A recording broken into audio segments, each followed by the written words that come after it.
It really does feel like things are spinning out of control between Israel and Iran at a very rapid clip. And we're not sure exactly what Trump is going to be doing or that sort of thing. And I'll show you how other world leaders are weighing in about the situation right now. The very last thing, I mean, I searched the news and then I put stuff in, and I searched the news and I put stuff in, and searched the news. And the very last thing I saw was Israeli forces have issued an evacuation warning for the Sefdrud Industrial Park in Rasht. Evacuation circle is almost directly centered on a $500 million Iranian carbon fiber plant opened by Iran's defense minister in 2015, and likely a key facility for Iranian missile production. In fact, you even see pictures of Ahmadinejad here at the facility years ago and where it is and that sort of thing. Okay, now the topic here was that Iran is threatening to hit nuclear facilities in Israel. And like there was a meme that was saying, like, if you do that, won't that affect the people in Gaza as well? Yeah, it certainly will. And it'll wipe out lots of people all around, in and around Israel. And it would be very, very bad. But wait a minute, didn't Israel do that to Iran just now? Well, not exactly. I'll show you that in just a moment. Iran's Revolutionary Guards issue evacuation warning for Tel Aviv. This was yesterday, June 18th. Iran's Islamic Revolutionary Guard Corps issued a evacuation warning for part of Tel Aviv, according to Iranian news agencies. The threat comes after the IDF issued a similar warning in Farsi, using evacuations for urging evacuations for part of Tehran. Okay, and then we see major ballistic missile engagement over Tel Aviv last night. So there were missiles coming in, and the sky was lit up. Israel released a video of its strikes on Iran's Arak heavy water reactor complex. So were they actually striking blowing up nuclear facility? Well, they were disabling it. They were crippling it. And this is the nuclear facility, and here's the missile or drone or whatever it was that was coming after it. Okay. Israel issued the evacuation warning for the area surrounding Iran's Arak reactor. So it's not like they weren't told. And yeah. Okay. Damage to Iran's heavy water reactor complex in Iraq is visible. And here's new imagery from Maxar captured after the Israeli strike. So they hit this thing, and again, they weren't trying to blow it up and create a nuclear chain reaction of some sort. They're trying to disable it and take it off being able to be used. Okay. Iran says Israelis must evacuate the Dimona nuclear facility immediately. Now, I've seen this in a number of places, but I have not seen this in places like Wall Street Journal, New York Times, BBC, those kind of sources. It's all second sources. Bricks News is not something that I really trust. I mean, I trust them to tell me kind of a Russian perspective of things, but I don't trust them to tell me anything factual. Iran issues immediate evacuation notice to Israel's Dimona nuclear facility. Again, hitting a nuclear power plant kind of facility is going to be a very, very bad thing. Again, here's another one in open source intel breaking.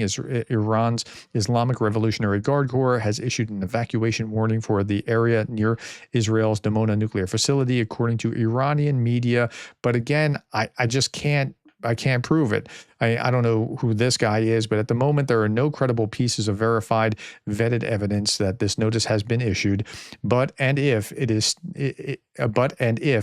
still a big if, Iran made this fateful decision to target Dimona, Iran will cease to exist. Like if they blow up a nuclear facility in Israel will take all gloves off and just turn the desert to glass. This is what needs to be observed carefully. The moments of these Iranian embassies Israel is and are dialed in for them to remove. In such a case, the destruction of Iran will be nothing ever witnessed in the history of mankind. Now, I don't know that this is actually going to happen. I hope it does not happen, that they, that the Iranians actually can hit a nuclear facility. If they do, it's all bad. I mean, it's bad all the way around. Okay. Institute for the Study of War. This is a legitimate source. Israeli strikes have driven Iranian forces to begin firing missiles from central Iran rather than western Iran. Iranian forces will need to use longer-range missiles to reach Israel from the launch sites in central Iran. Launching ballistic missiles from Esfahan will prevent Iran from being able to use 3 medium-range ballistic missiles that it has previously used to attack Israel. Okay, so it's interesting how this works. You have these various concentric circles of where they can hit from, but if they're pushed back further, they can't use certain missiles. So 1, 2, and 3 are out of range now, and now they have these 4 through 8 left. It's really interesting how the air superiority that they've had have dominated and pushed them back so that they have to launch from the middle of the country and the further out, more eastern parts of the country. It's really interesting how that has worked. This is what it looks like, a close-up view when an Iranian ballistic missile launcher was destroyed by an Israeli airstrike. These are mobile launchers that, that's in bad shape, that one. Okay. Iran strikes Israel. They hit a hospital in Beersheba, dozens injured in Tel Aviv and surrounding cities. So they hit a hospital last night. That's a war crime. You're not supposed to be doing that. And that they don't seem to care. Israeli defense minister says the Ayatollah Khamenei must no longer exist. That's strong words from a defense minister of one country to the head of another country. In response to the strike on the hospital in Beersheba, Israel's defense ministers threatened to kill Ayatollah Khamenei, according to Fox News. Quote, the cowardly Iranian dictator sits deep in a protected bunker while ordering direct strikes on Israeli hospitals and residential buildings, said Israel Katz. The defense minister has ordered intensified strikes on strategic government targets in Tehran. There's mixed evidence. Some say that they know where the Ayatollah is. Some say that they were told not to strike him by Trump. Some say that Netanyahu is putting a pause on it. Whatever it is, it's bad. Okay. Here's Sputnik India. Sputnik is Russian propaganda. The Indian newspaper, so it's in English, is spreading this. Why globalists fear a strong Iran? Globalists. It's not globalists that fear. I mean, it's not just that. There's people that are like, you know what? This is a destabilizing force in the region. Quote, they want a world without borders, without sovereignty, a world where every nation bows to their rules, but Iran refuses to kneel. Here's why they're panicking. I don't think this is it at all. I think they don't want this guy blowing up the Middle East, and that's bad. And he sure isn't going to allow, Netanyahu sure isn't going to allow the Ayatollah to blow up Israel if he can help it. Okay, independent foreign policy. Iran does not dance to the West tune. Since 1979, it has been building an alternative model of development without the IMF, without NATO, without blind submission to world order. Well, okay, NATO wouldn't be involved. IMF might be. So, but since 1979, they've been harassing their own people to the point that they're very destabilized, and there could be a color revolution if things go if the government gets a little bit more wobbly, it could collapse. Threat to the petrodollar. Iran sells oil in alternative currencies, not dollars. Destabilizing the oil market and moving away from the dollar threatens the U.S. financial system. Well, I mean, okay. I mean, there's not a lot to see there. Ideological alternative. Iran is not just a country. It's an ideological challenge to Western liberalism. Well, that it is, because it's basically Islamic rule. And the women in Iran aren't all that happy about that for the most part. And they've been cracking down with, their Islamic laws, trying to make them, roll back to previous centuries.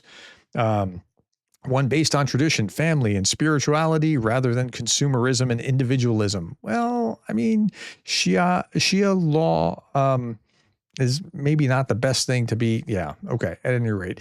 Iranian missiles are capable of reaching 10 U.S. military bases located in the region, according to Tasman News Agency, which also published a corresponding infographic. So here's Iran and Iraq, and with the surrounding bases from the U.S. military, and boy, that'll be a bad idea to be targeting that. That'll just amp up the pressure to hit Iran in a more significant way.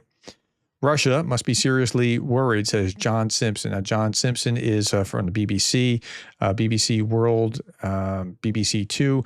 Russia must be seriously worried. It supplied Iran with anti-aircraft and anti-missile systems, and not a single Israeli aircraft has been down. Think about that. Now, I normally talk about Ukraine and Russia and what's going on there. And if you're interested in what's going on with the wars, well, either war, actually, please consider subscribing. But this is an interesting connection here between Russia and Iran. Russia provided all these anti-aircraft systems, and Israel has just dominated them. Who'd rely on Russia to protect them now? Much worse, after losing Syria as a client state, Russia could now lose Iran, and I think that's what's going to happen to Iran geopolitically. Okay, now there was an article in the Wall Street Journal, an exclusive. Trump privately approved attack plans for Iran, but has withheld a final approval. That may or may not be true. This is what the Wall Street Journal is saying. I would put stock more in what the Wall Street Journal has said here than what I said about the earlier about the threat against the nuclear reactor, just because I can't prove it. If something like the Wall Street Journal had said that, or the Guardian or Reuters or whatever, I would have more faith in that earlier story. It's just very fresh. Okay. Here on Truth Social, Donald Trump said the Wall Street Journal has no idea what my thoughts are concerning Iran. He said that earlier today. Gary Kasparov posted, neither does Trump. Okay, well, maybe, I don't know. Within the next 2 weeks, though, we'll find out. And here's Carolyn, his press secretary, talking about what Trump has just dictated as a quote for the press. Now, regarding the ongoing situation in Iran, I know there has been a lot of speculation amongst all of you in the media regarding the president's decision-making and whether or not the United States will be directly involved. In light of that news, I have a message directly from the president, and I quote, "Based on the fact that there's a substantial chance of negotiations that may or may not take place with Iran in the near future, I will make my decision whether or not to go within the next 2 weeks." That's a quote directly from the president for all of you today. He loves saying in 2 weeks, and 2 weeks passes and 2 weeks passes. We'll see how that works. Okay, U.S. military action against Iran before August. There's right now a 60% chance. It dropped a little bit day over day, or during the day. It's June 19th today. This is still part of June 19th. It dropped a little bit. Maybe it's part of the 2-week message. But if you go back just to the 13th, this is the 13th. It was at a 40-ish% chance, and now it's up to 60%, and it's been as high as the other day, as high as 90% in Polymarket. So, yeah, it's, oh, I'm sorry, here. It's at 64% right now. So, I don't know. We'll see how this all plays out. Trump is leaning toward a strike on Iran's uranium enrichment facility in Fordo to prevent the country from acquiring nuclear weapons in the future, according to CBS. Al Jazeera had this breaking news. Iran denies U.S. President Donald Trump's claim of Iranian officials seeking a White House meeting. Trump was apparently talking about that earlier today. Putin held a phone call with Chinese President Xi, according to his presidential aide. Key points are this. Listen to this. I mean, if I wasn't reading this, you would think I was making it up. Russia and China share identical positions and strongly condemn Israel's actions that violate the UN Charter. You know, Russia's involved in violating the UN Charter right now in Ukraine for the last 3 years. Putin's aide emphasized following their conversation, Moscow and Beijing agree that the situation in the Middle East cannot be resolved by military means, according to Yushakov. Okay, yeah. Okay, whatever. Iran held, here, another story from Reuters. Iran held direct talks with the U.S. amid rising tensions with Israel. According to Reuters, Iranian foreign minister reportedly spoke multiple times with U.S. envoy Witkoff. That's going to go well. Tehran signaled readiness to resume nuclear deal talks, but only after Israeli strikes stop. I'm not sure Israeli strikes are going to stop until the Israelis are satisfied that Iranian missiles are not a threat. Okay, here again, the Institute for the Study of War, again, very reputable. Khamenei's statements are consistent. This was yesterday, or well, about 11 hours ago. Khamenei's statements are consistent with CTP ISW's assessment that Iran has maintained its negotiating position on its nuclear program during the Israeli air campaign. It does not appear willing to negotiate an end to the Israeli-Iran war. Well, we'll see in time. Meanwhile, Russia is strongly cautioning the U.S. against military intervention in the Israeli-Iran conflict, which would be an extremely dangerous step with truly unpredictable negative consequences, she says. Okay, so if they do it, what's going to happen? Is Iran going to come in on the side of Iran? I mean, is Russia going to come in on the side of Iran? I don't think that's going to happen. But again, politicians use lots of words. Reagan Caucus says that they've lost a few followers over this, about saying stuff like allowing the current Iranian regime to get nukes is not an option for responsible adult decision makers. But again, they call themselves the Reagan Caucus. This is the kind of position that conservatives once would have held, like Reaganite kind of conservatives. And it's kind of been lost during the Trump MAGA era. All right, I'll leave you with this. This was on Fox News, but it was really helpful in understanding where things are right now. Just listen to this for just 30, 40 seconds. Senior White House correspondent Jackie Heinrich, fresh from the White House briefing. Hi, Jackie. Hey, Martha. There have been a lot of headlines this afternoon, including one from The Guardian that claimed that the U.S. military has doubts about whether the bunker buster bombs could get the job done, and further claiming that only a tactical nuke maybe could finish it. And it further stated that the president is not considering a tactical nuke, that it was not one of the options that was presented to him. I was just told by a top official here that none of that report is true, that none of the options are off the table, and the U.S. military is very confident that bunker busters could get the job done at Fordo. The president is giving to senior White House correspondent Jackie Heinrich. Okay, so all of that was saying that all options are on the table. They're not considering a tactical nuke really, and they're pretty sure that a bunker buster could put this thing out of business permanently. So we'll see how this plays out. But in the meantime, I'll be back tomorrow. I'll update you with whatever we need to update with. Thank you for your time. Thank you for the likes and the shares and the subscribes. And thank you for being the kind of person that cares.